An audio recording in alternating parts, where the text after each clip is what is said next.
네, 여러분 안녕하세요. 전산회계 1급 이유진입니다. 자, 이번 강의는 여러분들과 과세표준에 대해서 얘기를 해보려고 해요. 자, 과세표준이란 뭐냐? 자, 교재에 어떻게 써 있어요? 세법에 의해서 직접적으로 세액 산출이 되는 이 기초의 수량 또는 가액을 말한다 라고 얘기를 하는데, 자, 우리 간단하게 알아야 우리가 이해를 해야 문제를 푸니까 어떤 느낌이냐면요. 어떤 금액이 있어요. 근데 우리는 부가세는 10%다 0%라고 얘기를 하는데 어떤 금액이 있어야만 우리가 여기서 10%를 계산을 하든 0%를 계산을 하든 해서 부가세를 만들어내잖아요. 그 어떤 금액이 과세표준이다라고 보시면 됩니다. 이 물음표가 과세표준이에요. 그리고 1,000원에 원재료를 살 거다. 그럼 1,000원에 10%, 100원을 더 부가세로 줘야 되는구나. 그럼 1,000원이 과세 표준이 되는 거죠. 이거 같은 말로 어떤 말이 있냐면 공급 가액이라는 얘기가 있습니다. 공급 가액이라는 이 단어가 지금 같은 말이에요. 과세 표준이랑. 근데 보통 이제 과세 표준이라고 얘기를 할 때는 매출에 대해서만 우리가 과세 표준이라고 얘기를 하고요. 매입할 때는 과세 표준이라는 얘기를 잘 하지 않습니다. 자, 공급가액을 얘기를 하고 당연히 공급가액에는 부가가치세가 포함되지 않죠. 왜냐하면 이 공급가액은 부가세를 만들기 위해서 가지고 있는 거기 때문에. 자, 그런데 공급가액과 부가세가 더해지면 뭐가 되나요? 이게 공급 대가가 되죠. 자, 구분하실 줄 아셔야 됩니다. 공급 가액은 부가세를 만들기 위한 기초예요. 거기에 10%나 0%를 계산을 할 거고요. 그럼 부가세가 발생될 텐데 그것까지 다 더하면 우리가 공급 대가다라고 표현을 합니다. 자, 이 공급 대가랑 그래서 구분을 하셔야 됩니다. 중요하죠. 자, 오늘은 과세 표준을 계산을 할 거예요. 그러니까 매출에 대한 이 공급가액을 계산을 해볼 건데 처음에 우리가 금전으로 받는 경우가 있을 수 있어요. 자, 그냥 만약에 이 금전으로 받는다, 그럼 현금으로 받는다라고 하는 건데, 자, 그럼 그 받은 금액을 우리가 과세 표준으로 볼 거예요. 근데 만약에 금전 외의 대가로 받을 거다, 그러니까 물건으로 받는다라고 한다면 이 공급한 재화, 내가 공급한 거, 내가 상대방한테 준 거, 재화 또는 용역의 시가입니다. 자, 시가는 뭐죠? 내가 이 사람한테 주지 않고 다른 사람한테 주면 현재 시장에 그 가격으로 형성되어 있는 그 가격, 우리가 거래할 수 있는 가격으로 형성되어 있는 그 가격을 시가라고 표현을 하죠. 만약에 특수 관계자한테 우리가 거래를 했다면 특수 관계자 우리 강의에서 뭐죠? 엄마와 아들 막 카페 얘기를 했었죠. 우리 엄마 아빠, 뭐 나의 자녀, 우리 할아버지 할머니, 이거 특수 관계자인데 특수 관계자한테도 뭔가 재화나 용역을 공급했다면 시가로 보겠습니다. 그래서 여러분들 이 세 가지 구분 정확하게 아셔야 돼요. 금전으로 우리가 판매했다면 그 대가, 아니면 우리 금전 외에 물건을 받았다. 나는 A라는 물건을 주고 상대방 나한테 B라는 물건을 줬다. 그럼 내가 준 A의 물건의 시가예요. 자, 그럼 특수 관계자한테 공급을 했을 경우에도 내가 준 가격의 시가 되겠습니다. 자, 과세 표준을 그러면 포함할 건지 말 건지, 그러니까 공급가액으로 들어갈 건지 말 건지, 자, 그걸 이제 분류를 해볼 건데요. 자, 과세 표준은 대가 관계에 있는 모든 금전적 가치가 있는 것을 포함을 할 건데, 과세 표준에 포함하지 않는 금액은 과세 표준에 가산되지 않는 금액으로 다음과 같이 계산한다라고 했습니다. 자, 그러니까 이 A라는 게 있는데, 자, 이 A라는 것을 포함할 건지 말 건지, 과세 표준으로 넣을 건지 말 건지, 자, 이걸 우리가 구분을 하는, 이 A 상황에 대해서 구분을 하는 걸 얘기를 하고요. 자, 여러분들 교재에 보시면요, 표로 정리가 되어 있습니다. 자, 얘도 중요합니다. 자, 과세 표준으로 볼 거냐 말 거냐 중요합니다. 자, 첫 번째 포함되는 것부터 살펴보도록 할게요. 자, 일단 어떤 명칭에도 불구하고 내가 이 매출을 발생을 시켰어요. 자, 그러면 다 과세 표준에 포함을 할 거예요. 대가의 일부로 받는 운송비, 포장비 이런 거 다 어떤 명칭이라도 상관없이 다 과세 표준을 볼 겁니다. 자, 그 다음에 공급받는 자에게 도달 후에 파손, 훼손, 멸실된 재화의 가액도 과세 표준으로 볼 거예요. 자, 그 다음에 이거 명칭이 상관없겠죠? 뭐 개별 소비세로 받던, 교통세로 받던, 주세로 받던 어떤 명칭이라도 내가 이걸 받았으면 과세 표준에 포함을 합니다. 자, 그 다음에 여러분들 이거 보실게요. 장기 할부 판매의 이자 상당액입니다. 여러분들 알고 계실지 모르겠는데 보통 이제 핸드폰을 사잖아요. 그럼 우리가 100만 원짜리 핸드폰을 100만 원 딱 주고 사는 경우가 없어요. 그럼 어떻게 하죠? 할부로 사요. 근데 여러분들 이제 요금제 이제 할부가 이렇게 빠져나가잖아요. 근데 그 할부에 여러분들 이자 포함되어 있는 거 혹시 아시나요? 계약서를 봤는데 이자가 좀 높았어요. 상당히 높았던 걸로 기억해요.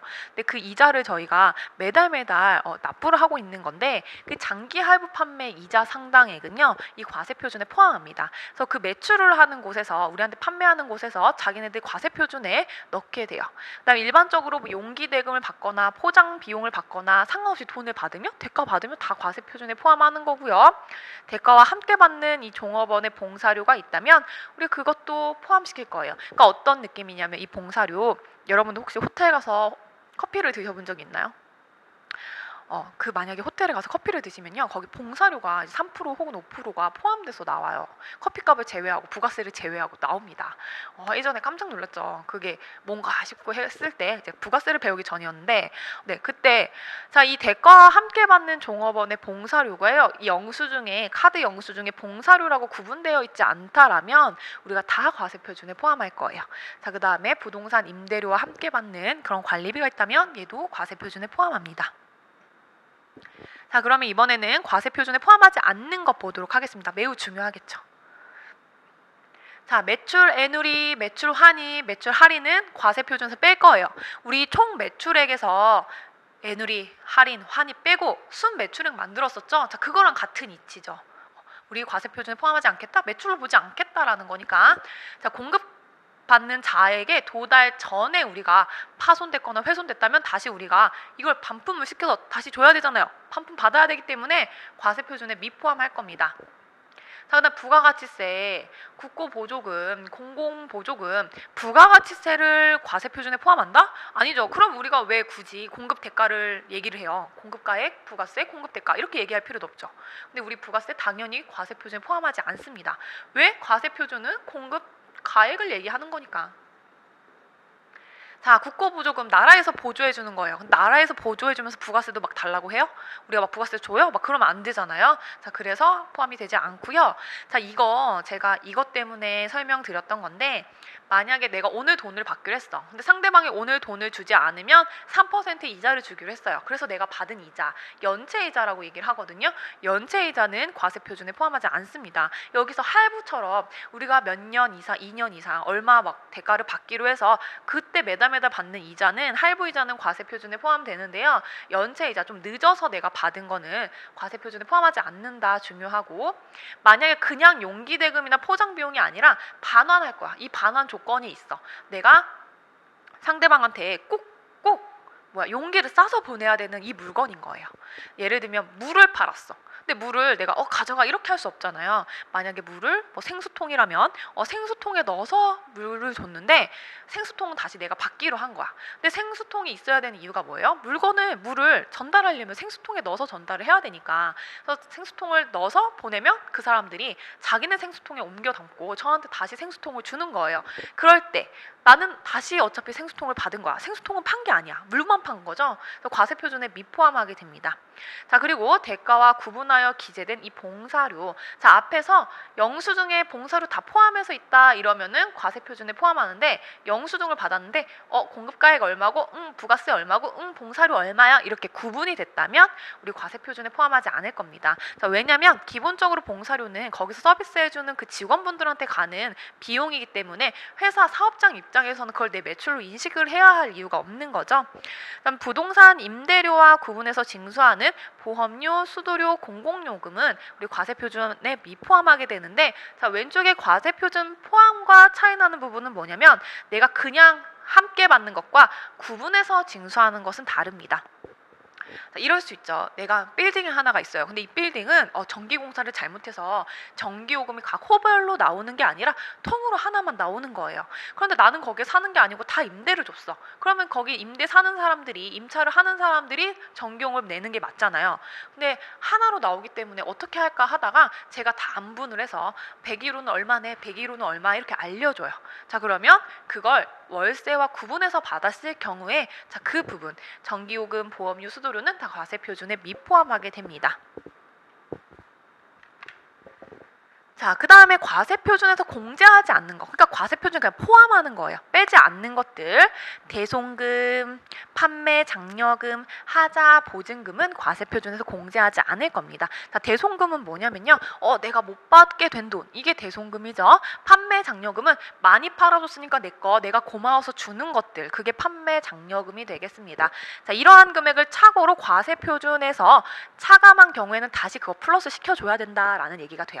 자, 예를 들어서 우리가 1,000원만큼의 매출이 있었는데요. 대송금이 100원만큼 발생했어요. 내가 못 받게 됐으니까요. 이 부가가치세 할 때 빼줄 거예요. 그래서 900원? 안 된다는 거죠. 대송금은 자, 1,000원이야. 대송금 발생했어. 그래도 빼지 마.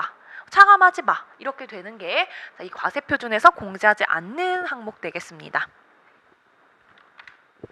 자, 그 다음에 대가를 외국 통화 또는 기타 외국환으로 받는 경우 있습니다. 자, 이 부분 매우 중요합니다. 자, 수출할 때 얘기예요. 보통 수출을 해야 우리가 외화를 획득을 하니까. 자, 선적일. 자, 수출하면 가장 중요한 게 선적일입니다. 그래서 앞에서 제가 설명드렸죠. 앞 강의에서 수출하면 선적일을 기억해 주세요. 앞으로 많이 나올 거예요. 진짜 중요합니다. 수출을. 자, 수출을요. 5월 15일 날 수출을 할 거예요. 자, 수출. 그러면 선적일을 기준으로 우리가 수출을 했다라고 판단을 하거든요. 선적일. 5월 15일에 수출을 하고 배에 실었어요. 이게 선적이죠. 배에 실었어요. 5월 15일입니다. 자, 그런데 만약에 내가 수출을 계약은 한 4월쯤 했겠죠. 자, 4월에 계약을 하면서 4월 10일 날 자, 물건에 대한 돈을 미리 받았어요. 미리 받았어. 자, 우리 1,000달러를 미리 받았습니다. 자, 우리 수출을 1,000달러 할 건데 미리 받았어요. 자, 그러면 환가라는 표현은 우리나라 돈으로 원화로 바꾼 거예요. 원화로 바꾼 거. 그러니까 우리나라 돈 1,000원, 10,000원 이게 우리나라 돈이잖아요. 그걸 바꿨습니다. 그래서 한번 제가 환가를 하니까 100만 원이 된 거예요. 이건 이제 우리나라 돈이죠. 이게 환가한 겁니다. 자, 만약에 선적일 전에 우리가 이거 환가를 했다. 우리나라 돈으로 바꿨다. 그럼 이 100만 원이 이게 환가한 금액이 되죠. 100만 원이 과세표준이 돼요. 그런데 만약에 환가하지 않았다. 그냥 가지고 있는다. 뭘로? 달러로. 1,000달러 가지고 있어요. 라고 한다면 여러분들 과세표준을 그러니까 우리 수출한 금액을 신고를 할 때 뭘로 신고를 할 거냐면 5월 15일에 선적일 환율을 적용을 할 거예요. 자, 이게 매우 중요합니다. 자, 환가하지 않았거나 선적 이전에 돈을 받았는데 혹은 선적 이후에 배에 다 싣고 나서 다 보내면서 우리가 돈을 받았다라고 했을 때는 선적일 기준에 이 재정 환율 또는 기준 환율로 계산을 하는 게 아주 중요합니다. 환율이 매일 달라요. 여러분들 이제 그 녹색창 검색해 보시면 매일매일 다르기 때문에 이 환율을 언제 적용하냐에 따라서 우리가 매출이 크게 보일 수도 있고 작게 보일 수도 있습니다. 근데 우리 기준이 딱 있어요. 만약에 선적일을 기준으로 먼저 돈을 받았다. 근데 먼저 받은 게 중요한 게 아니라 그 돈을 원화로 환가했다라고 한다면 그 환가한 금액. 근데 만약에 먼저 받았어도 환가하지 않거나 혹은 선적일 기준으로 이후에 받았다. 자, 이게 선적일이요. 선적일 기준으로 자, 먼저 받았는데 환가를 했어. 자, 그럼 이 환가한 금액 혹시는 환가를 안 했어. 혹은 이 뒤로 받았어. 자, 그러면 우리는 이 선적일 기준에 환율을 적용한다라는 게 포인트 되겠습니다. 자, 이거 꼭 짚고 넘어가셔야 되고요. 100% 이해하고 넘어가셔야 됩니다. 자, 그럼 만약에 수입하는 재화에 대해서는 과세표준 어떻게 계산을 할 거냐. 자, 보통 이제 과세표준이라고 하는 거는 매출할 때만 보통 얘기를 하는데 이제 여기서 얘기하는 건 매입할 때겠죠. 왜냐하면 수입은 우리가 사오는 거니까. 재화를 수입할 때 수입 세금 계산서를 세관장이 발행을 하는데요. 과세표준 다음과 같이 계산을 해서 발행을 한다라고 합니다. 자, 관세에 과세가격, 관세, 개별 소비세, 그 다음에 주세, 교육비, 교통, 에너지, 환경세, 농어촌 특별세까지 다 있는데 여러분들 이거 신경 쓰지 않고요.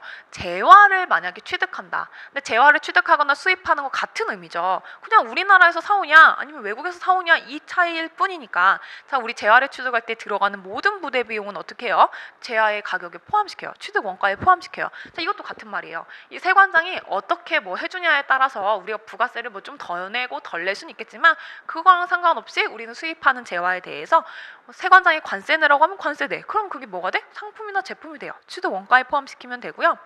그다음에 뭐 주세를 내래. 그럼 그것도 포함시키면 되고 농어촌 특별세를 내래. 그럼 그것도 포함시키면 돼요. 그러니까 상관없이 여러분들 수입할 때 들어가는 모든 부대 비용은 다 과세 표준에 포함할 거다. 그러니까 이 수입하는 재화의 취득 원가에 포함할 거다라고 보시면 되겠습니다. 자, 오늘은 과세표준에 대해서 얘기를 했어요. 자, 과세표준은 뭐가 과세표준이었나요? 우리가 부가세를 산출을 하기 위한 기초가액이 과세표준입니다. 보통은 매출할 때 많이 사용이 되고 이 과세표준과 같은 의미로는 공급가액이 있다라고 설명을 드렸습니다. 매우 중요한 부분이었고요. 또 특히 오늘 이제 여러분들 과세표준을 포함할 건지 말 건지에 대해서 구분을 해봤는데 이 부분도 이론 부분에서 많이 출제가 되기 때문에 매우 중요했고 마지막으로 이제 수출하면 선적일 딱 여러분들 나올 정도로 공부를 하셔야 됩니다. 선적을 기준으로 돈을 전에 받았냐 후에 받았냐 구분을 할 거고요. 전에 받았으면 환가를 했냐 안 했냐로 구분을 하실 거죠. 환가를 한 이유 원화로 우리가 바꿨다면 그 원화로 바꾼 금액을 과세 표준으로 볼 거예요. 매출 금액으로 볼 거고요. 그 다음에 원화로 환가하지 않았다면 선적일 이후에 돈을 받은 것처럼 보고 선적일 기준으로 우리가 환율을 적용해서 매출한 금액으로 계산할 거다라는 거 배웠습니다. 자, 오늘도 공부하느라 너무 고생 많으셨고요. 저는 다음 강의에서 뵙도록 할게요. 감사합니다.